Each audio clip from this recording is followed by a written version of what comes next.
So over here, this looks like the aeroid corner. Usually this is covered with aeroids, and I have not moved in my aeroid collection yet because I'm trying to squeeze out every warm last day of fall here in California as possible. So they're still outdoors in my greenhouse, but this right here is a Monstera deliciosa that very nice. I've had her, how long? She's still a baby, but I've had her for I think 3 years or so, maybe a little longer. And I hacked away at her. I pruned her big time this summer, so she's pretty sparse in the middle. Yeah. And it was because when I was pruning her, I was actually getting rid of the damaged leaves that our niece came visited us during the summer. And the plant was over there in a different direction. And my niece, she thought it'd be fun to do a cartwheel in the living room. So she was doing some cartwheels and I wasn't watching. Next thing I know, I hear a crash and a oops. Uh-oh. And I see the Monstera's fallen, can't get up. And literally her legs kicked the leaves in the middle and it tattered, like it tore them. Oh no. And so I was like, okay, I'm going to leave them, let the plant kind of recover. And then once it's okay, I will prune them. So I did that. My next step is to release apical dominance. So the growth points here and here, I'm going to wait till the springtime. I'll go ahead and cut the top apical bud, cut that off. And what's going to happen is it'll trigger the nodes down here to grow new petioles and leaves. And that'll create a fuller plant. So I've got to wait till spring. Or the alternatively, what you could do is like what I did with my Monstera is cut basically in the middle and then root this part so that it goes down, and then these leaves essentially become the new bushiness for this section in the middle. That might also, and then of course that one thing that you cut here, that will the apical dominance will give you another stem from there. Yeah, that's true. So that's another possibility. Yeah, that's a great idea too. I like that. But yeah, as you can see, she needs a little bit of pruning action to get her full again. Yeah.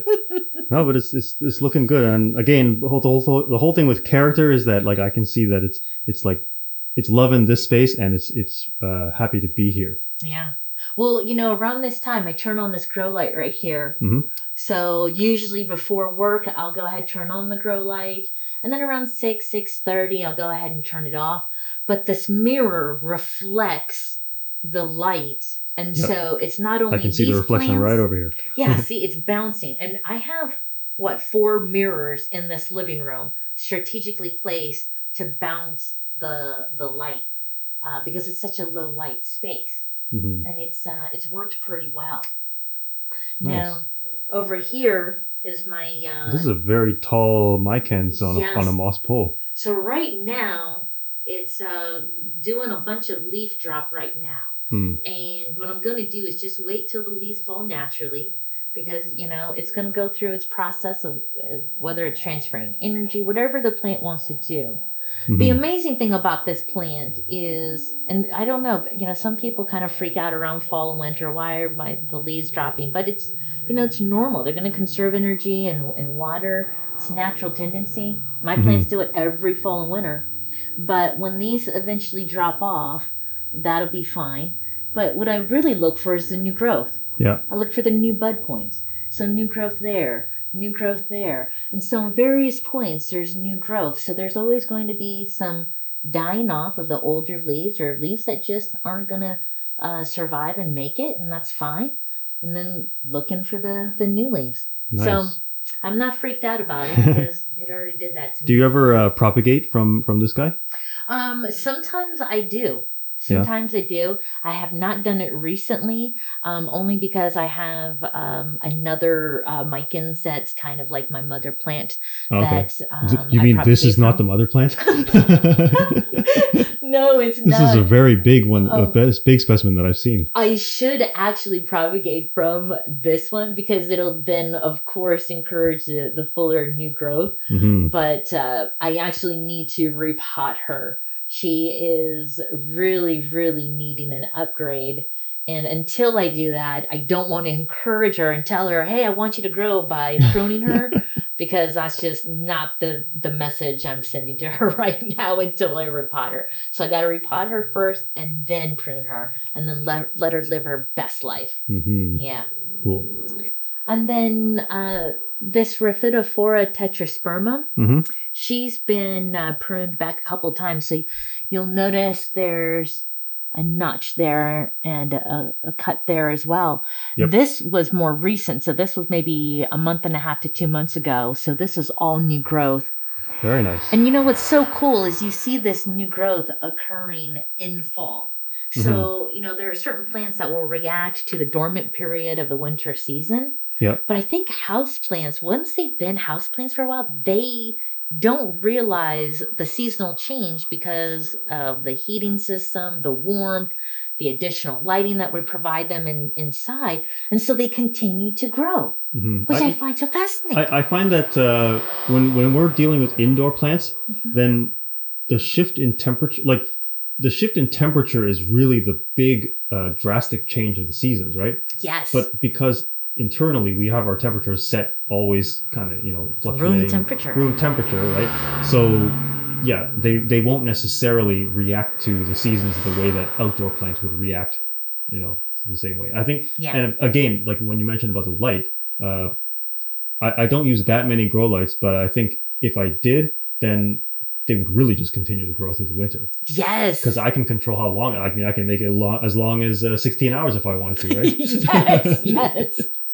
And then this bad boy right here. Oh, lovely red emerald. Yes, I love red emerald because they're just so hardy. They're so easy.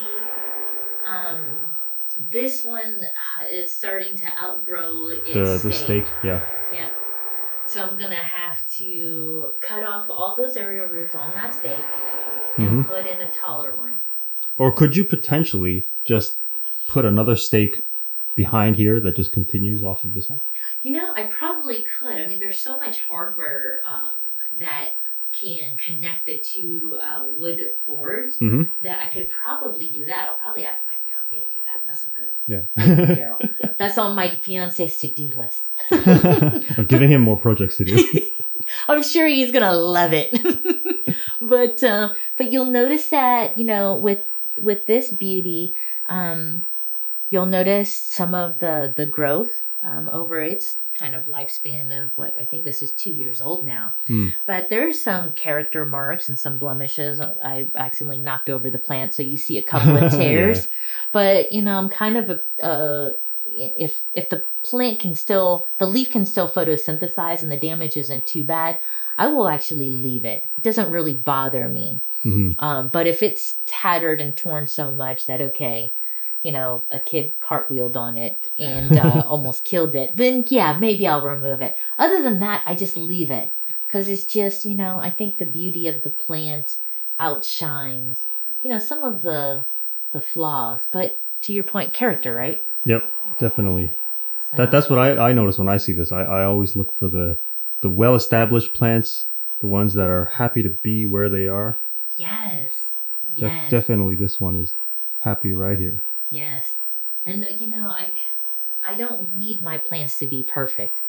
So if we compare them to people, oh my gosh, imagine if plants had the expectation of, I want a perfect plant owner who's going to give me the right light and the perfect amount of water when I need it. Oh, I'm sure we would fail. Yeah, we would fail. I was going to say that sometimes when I think about plants, that they could talk, they would all be complaining about how humans do not understand light. Yes. They would say, in the book I wrote, if plants had eyes, they would roll them every time a human said thrives in low light. Because it's just, you tell a human, you know what, I'll give you a choice. Would you rather be only given, let's say, 800 calories a day, but you're allowed to do no activity and lie in bed all day? Or would you be forced to, let's say, take 8,000 steps a day, but now you can eat whatever you want? Right. Right? It's the lifestyle of the plant, right? Right. And they all would rather be more productive. Yes. And then we do have like the plants in the bathroom.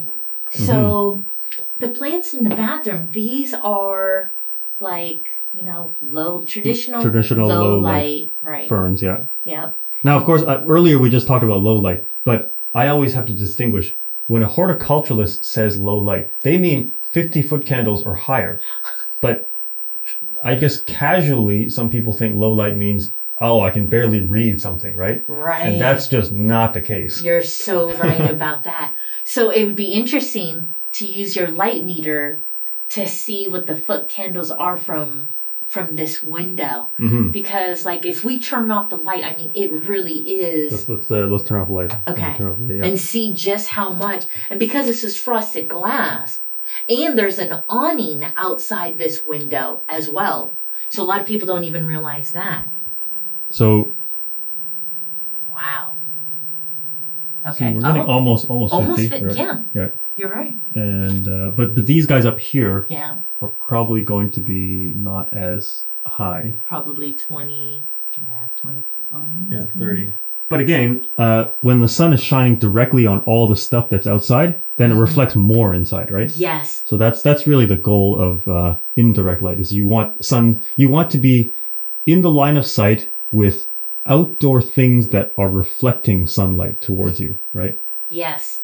And that's where, these plants, they, like, you can see this.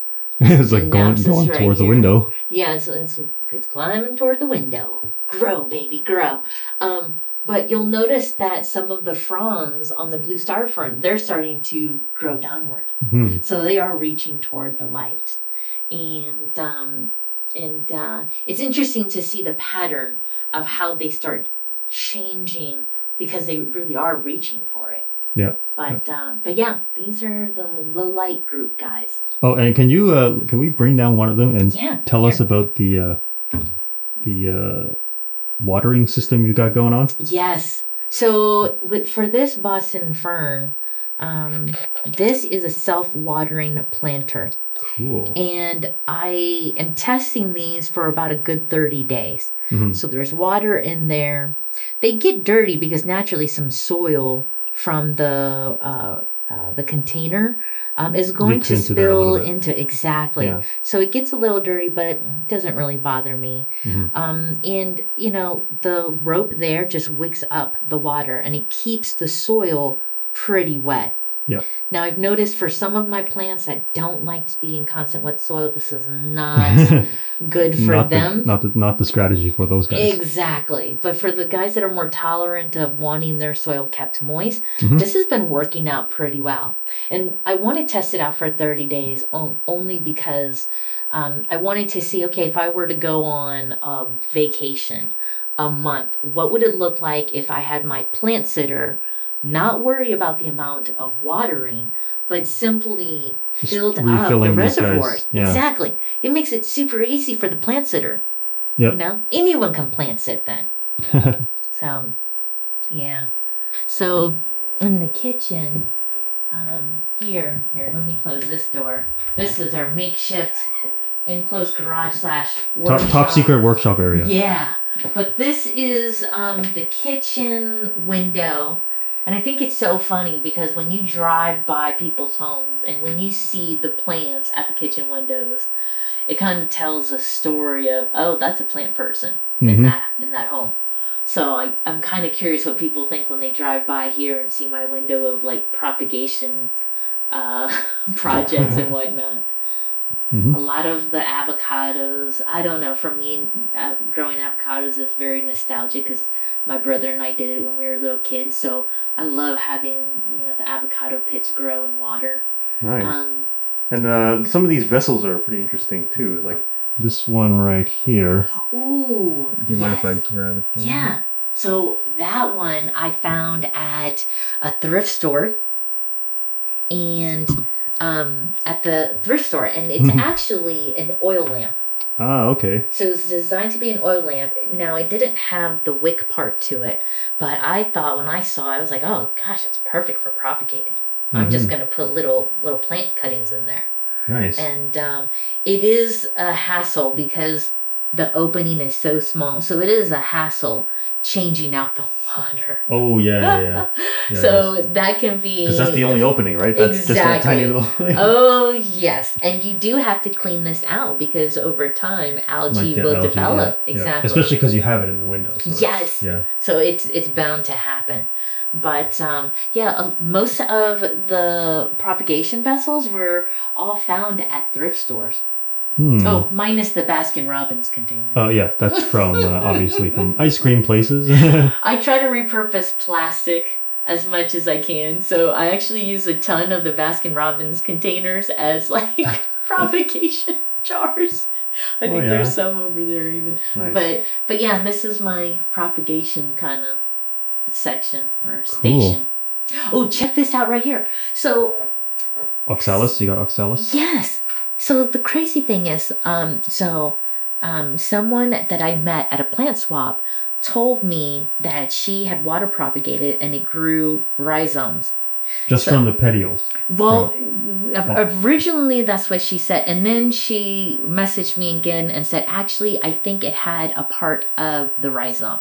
So I was like, oh, it's kind of too late because I already cut the petioles. Yes. Right. But you see that, roots have grown directly from the petiole, which is crazy. So now I'm like, okay, let's see if a rhizome can actually grow from it. It's possible, but it could also be that they're just going to be blind cuttings. Blind cuttings where basically like the Hoya heart, when it's just the leaf by itself, it will root, but it won't continue to do a new stem or something. Yeah. So hopefully if these can grow rhizomes, then it'll grow whole new organs and it'll be a whole new plant, which would be fantastic. So that's what I've got my fingers crossed for. Nice. And then you'll see there's a couple of cuttings of some albos there and variegated Alcotica pachira. Pachira Alcotica, I got that reversed. But I've got them there. Ooh, and then I have the stem cuttings of some pothos that are pretty bare, but I cut the tips of them to release apical dominance. I have them in water, and so I'm waiting for more and more leaves to grow back. But, I just have vines up there for now because I want them to grow. Nice.